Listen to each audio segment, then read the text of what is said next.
بسم اللہ الرحمن الرحیم۔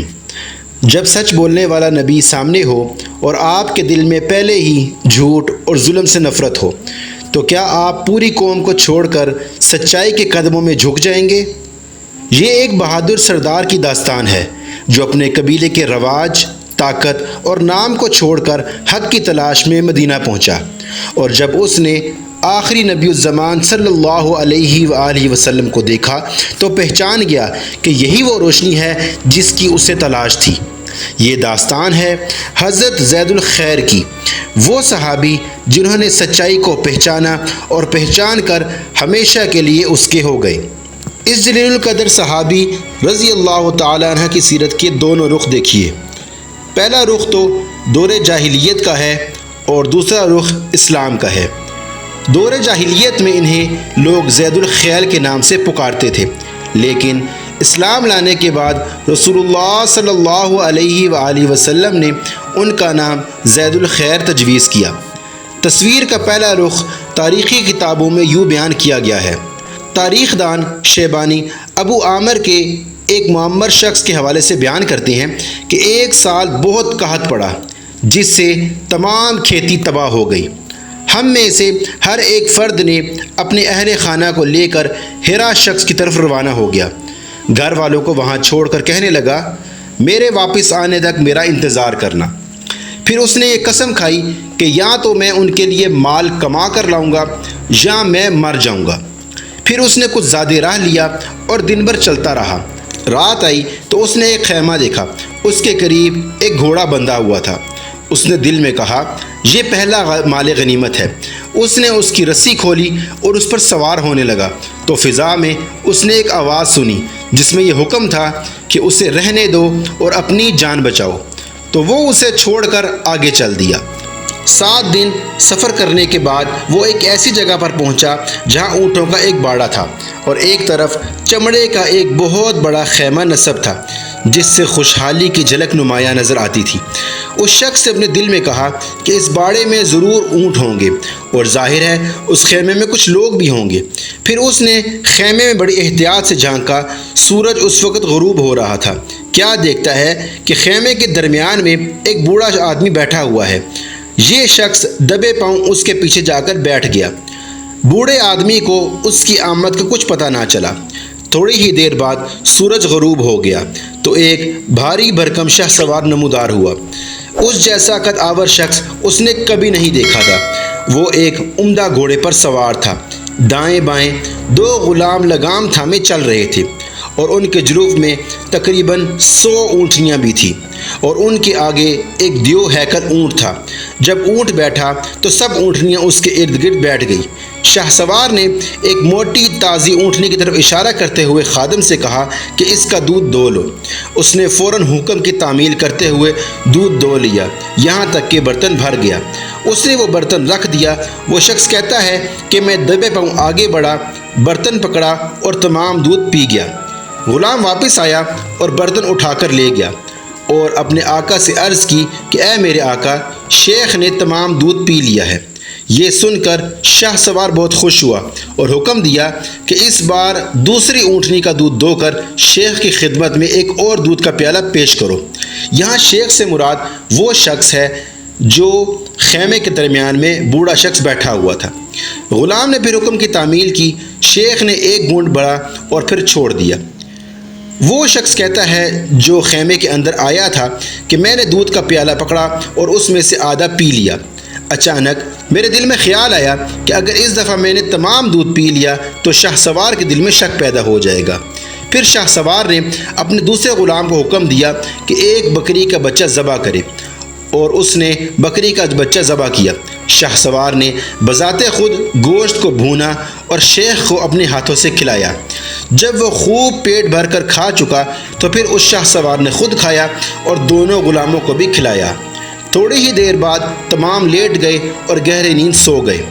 اس موقع کو غنیمت سمجھتے ہوئے وہ شخص اونٹ کے پاس آیا، اس کی رسی کھولی اور اس پر سوار ہو کر ایڑی لگا دی تو اونٹ چل پڑا اور اس کے ساتھ تمام اونٹنیاں بھی اس کے پیچھے پیچھے چل پڑی۔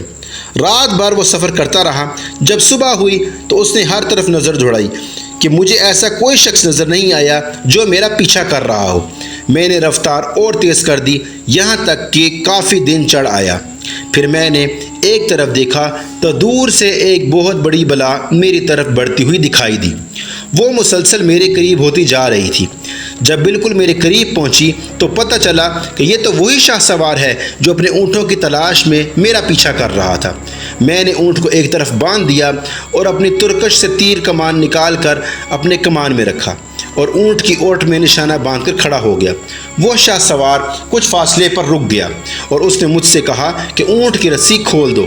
میں نے کہا یہ نہیں ہو سکتا، میں ہرا شہر میں بے پسی کے عالم میں بھوکی پیاسی عورتوں کو اور بچوں کو چھوڑ کر آیا ہوں۔ میں نے قسم کھا لی ہے کہ میں اپنے گھر والوں کے پاس یا تو کچھ مال لے کر جاؤں گا ورنہ مر جاؤں گا۔ اس نے کہا، ارے کمبخت، تم اپنے آپ کو مردہ ہی سمجھو، میرا حکم ہے کہ شرافت سے اونٹ کی رسی کھول دو۔ میں نے کہا، میں تو ہرگز اونٹ کی رسی نہیں کھولوں گا۔ اس نے کہا، تم بہت مغرور ہو، مجھے نہیں جانتے ہو کہ میں کون ہوں۔ پھر اس نے کہا کہ مجھے بتاؤ کہ اونٹ کی لگام کدھر ہے۔ میں نے اس کو بتایا کہ اس میں 3 گرہ ہے۔ پھر اس نے مجھے کہا کہ بتاؤ کس گرہ پر نشانہ لگاؤں۔ میں نے اشارہ کیا کہ دوسری گرہ پر نشانہ لگاؤ۔ اس نے تیر پھینکا تو درمیانی گرہ میں آ کر اس طرح پیوست ہو گیا جیسے اسے اس نے اپنے ہاتھ سے لگایا ہو۔ پھر اس نے دوسری اور تیسری گرہ کو بھی نشانہ لگایا۔ جب میں نے تیر اندازی کی مہارت دیکھی تو میں بہت خوفزدہ ہو گیا اور میں نے اپنا تیر ترکش میں رکھ لیا اور باادب انداز میں کھڑا ہو گیا۔ شاہ سوار میرے پاس آیا، میری تلوار اور تیروں سے بری ہوئی ترکش مجھ سے لے لی اور کہا، میرے پیچھے سوار ہو جاؤ۔ میں اس کے پیچھے سوار ہو گیا۔ اس نے مجھ سے دریافت کیا کہ میں تیرے ساتھ بھلائی کا کیا سلوک کروں گا۔ میں نے کہا کہ مجھے تجھ سے کسی اچھے سلوک کی توقع نہیں ہے۔ اس نے کہا، کیوں؟ میں نے عرض کی، کیونکہ میں نے تمہیں بہت پریشان کیا ہے اور اب اللہ نے تمہیں کامیاب کر دیا ہے اور اس وقت میں تمہارے قبضے میں ہوں۔ اس نے کہا، کیا تمہارا یہ خیال ہے کہ میں تمہارے ساتھ برا سلوک کروں گا جبکہ تو نے میرے باپ کے ساتھ رات کو بیٹھ کر کھانا کھایا ہے اور ایک ہی رات کو تم نے میرے باپ کے ساتھ مشروب کے ساتھی بھی رہے ہو؟ جب میں نے اس کے نام سے اس کے باپ کا نام جب میں نے اس کے منہ سے اس کے باپ کا نام سنا تو میں نے دریافت کیا کہ کیا تم زید الخیل ہو؟ اس نے کہا، ہاں۔ میں نے عرض کی، پھر مجھ پر مہربانی کریں۔ اس نے کہا، گھبراؤ نہیں، میں تجھے کچھ نہیں کہوں گا۔ وہ مجھے اپنے ڈیرے پر لے گیا اور وہاں جا کر اس نے مجھ سے کہا، خدا کی قسم، اگر یہ اونٹ میرے ہوتے تو میں سارے کے سارے تجھے دے دیتا، لیکن یہ میری ایک بہن کی ملکیت ہے۔ تم میرے پاس چند دن رہو، میں ایک ڈاکہ مارنے والا ہوں، اس کے بعد جو کچھ میرے ہاتھ لگے گا وہ میں تمہیں دے دوں گا۔ 3 دن بعد اس نے قبیلہ بنو نمیر کے ہاں ایک ڈاکہ ڈالا۔ تقریباً 100 اونٹیاں اس کے ہاتھ آئیں، وہ سب اس نے مجھے دے دیں اور میرے ساتھ چند آدمی بھی بھیج دیے تاکہ وہ میری حفاظت کریں، یہاں تک کہ میں ہرا شہر تک پہنچ گیا۔ یہ تو حضرت زید الخیل کی زمانہ جاہلیت کی سیرت کا ایک پہلو تھا، لیکن دور اسلام میں ان سے متعلق داستان تاریخی کتابوں میں کچھ اس انداز میں لکھی گئی ہے کہ جب زید الخیل رضی اللہ تعالیٰ عنہ کو نبی کریم صلی اللہ علیہ وآلہ وسلم کے متعلق علم ہوا تو اس نے اپنے دل میں آپ صلی اللہ علیہ وآلہ وسلم کی دعوت معلوم کرنے کا شوق پیدا کیا، سواری تیار کی اور اپنی قوم کے سرداروں کو مدینہ منورہ جانے اور نبی کریم صلی اللہ علیہ وآلہ وسلم سے ملاقات کرنے کی دعوت دی۔ ان کے ساتھ قبیلہ بنو تئی میں سے ایک بہت بڑا وفد بھی سفر کے لیے تیار ہو گیا۔ اس وفد میں زر بن سدوس، مالک بن جیران، عمر بن جورین اور دیگر سردار شامل تھے۔ یہ جب مدینہ پہنچے تو مسجد نبوی کا رخ کیا، اپنی سواریاں مسجد کے دروازے پر بٹھا دیں۔ دیکھا کہ رسول اللہ صلی اللہ علیہ وآلہ وسلم ممبر پر کھڑے لوگوں سے خطاب فرما رہے ہیں۔ ان کے دلوں پر آپ صلی اللہ علیہ وآلہ وسلم کی باتوں کا بہت رعب طاری ہو گیا اور مسلمانوں کا آپ صلی اللہ علیہ وآلہ وسلم سے قلبی تعلق اور ادب و احترام دیکھ کر بہت حیران ہوئے۔ جب رسول اللہ صلی اللہ علیہ وآلہ وسلم کی نظر ان پر پڑی تو آپ صلی اللہ علیہ وآلہ وسلم نے مسلمانوں کو مخاطب ہو کر فرمایا، میں تمہارے لیے اس عزا سے بہتر ہوں جس کی تم پوجا کرتے ہو۔ زید الخیل اور اس کے ساتھیوں کے دلوں پر رسول اللہ صلی اللہ علیہ وآلہ وسلم کی گفتگو کا 2 طرح سے اثر ہوا۔ بعض نے متاثر ہو کر حق کو قبول کر لیا اور بعض نے تکبر کا شکار ہو کر منہ پھیر کر واپس چلے گئے۔ اس طرح ایک گروہ جنتی ہو گیا اور ایک دوسرا جہنمی۔ ذر بن سدوس رسول اللہ صلی اللہ علیہ وآلہ وسلم کا خوشگوار اور عمدہ موقف نہ سمجھ سکا، جسے مومن دل اور مدبری آنکھیں اپنے اندر جذب کر لیتی ہیں، بلکہ حسد اس کے دل میں سرایت کر گیا اور خوف اس کے دل میں سما گیا۔ پھر وہ اپنے ساتھیوں سے کہنے لگا کہ آج میں ایک ایسے شخص کو دیکھ رہا ہوں جو تمام اہل عرب کی گردنوں کا مالک بن جائے گا، اللہ کی قسم میں اسے اپنی گردن کا مالک نہیں بننے دوں گا۔ پھر وہ علاقہ شام کی طرف چل پڑا اور وہاں جا کر اس نے اپنا سر منڈوایا اور نصرانیت یعنی کہ عیسائیت قبول کر لی، لیکن حضرت زید اور چند دوسرے ساتھیوں کو کچھ نرالی ہی شان نصیب ہوئی۔ جب رسول اللہ صلی اللہ علیہ وآلہ وسلم اپنے خطبے سے فارغ ہوئے تو حضرت زید مسلمانوں کے مجمع میں کھڑے ہوئے۔ آپ بڑے خوبصورت اور دراز قد کے تھے۔ ان کا قد اتنا لمبا تھا کہ جب گھوڑے پر ہوتے تو پاؤں زمین کو چھوتے۔ مجمع میں کھڑے ہو کر اونچی آواز کے ساتھ کہا، یا محمد، میں اقرار کرتا ہوں کہ اللہ کے سوا کوئی معبود حقیقی نہیں اور آپ صلی اللہ علیہ وآلہ وسلم یقیناً اللہ کے رسول ہیں۔ ان کی بات سن کر رسول اللہ صلی اللہ علیہ وآلہ وسلم متوجہ ہوئے اور فرمایا، آپ کون ہیں؟ عرض کی، میں زید الخیل ہوں۔ رسول اللہ صلی اللہ علیہ وآلہ وسلم نے فرمایا، آج سے تم زید الخیر ہو، زید الخیل نہیں۔ اللہ کا شکر ہے جو تمہیں میدانی اور پہاڑی علاقوں سے صحیح سالم گزار کر یہاں تک لے کر آیا اور تمہارے دل میں اسلام کے لیے رغبت پیدا کر دی۔ پھر انہیں رسول اللہ صلی اللہ علیہ وآلہ وسلم اپنے گھر لے گئے اور آپ کے ساتھ حضرت عمر بن خطاب رضی اللہ تعالی عنہ اور دیگر صحابہ کی ایک جماعت بھی تھی۔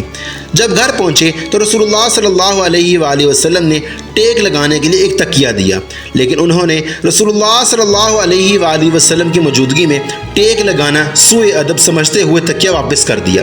رسول اللہ صلی اللہ علیہ وآلہ وسلم نے کمال شفقت سے پھر انہیں تکیہ دیا، لیکن آپ کو رسول اقدس کی موجودگی میں ٹیک لگانے کی جرت نہ ہوئی۔